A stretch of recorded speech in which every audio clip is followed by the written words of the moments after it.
Not knowing how you feel is often harder than feeling something painful.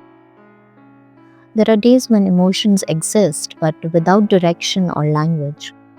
There's a common belief that reading is meant to teach or distract, that a book should either inform you or take you somewhere else entirely.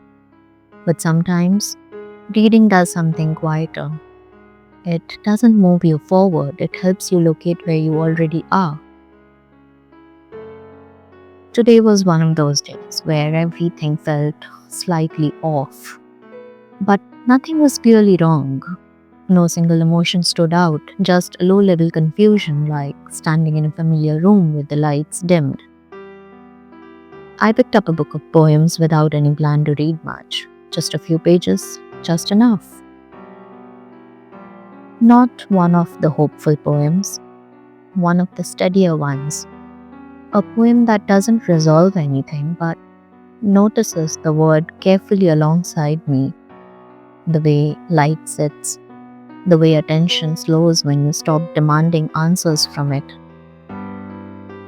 Nothing in the poem explained how to feel, and that was relief.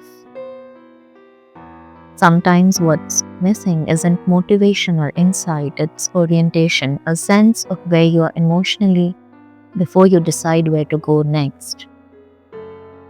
Poetry does this especially well. It doesn't rush to name solutions, it names conditions.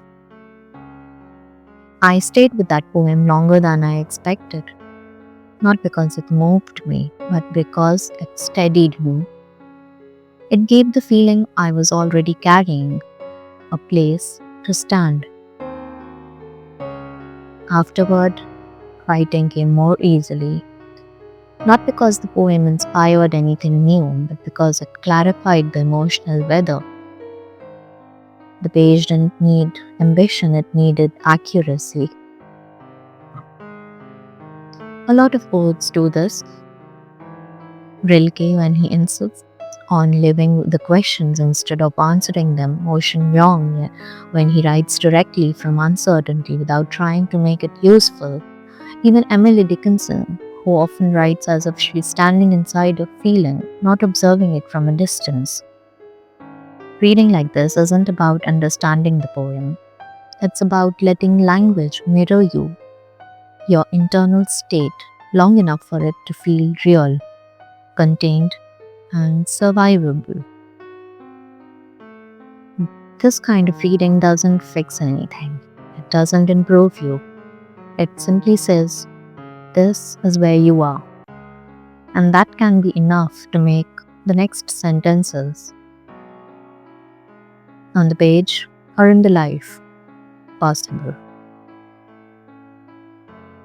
Today was one such day for me. And writing even one page on days like this, when feelings don't arrive clearly and thoughts feel scattered, is a lot more helpful than I can admit. And reading such poems is just as helpful.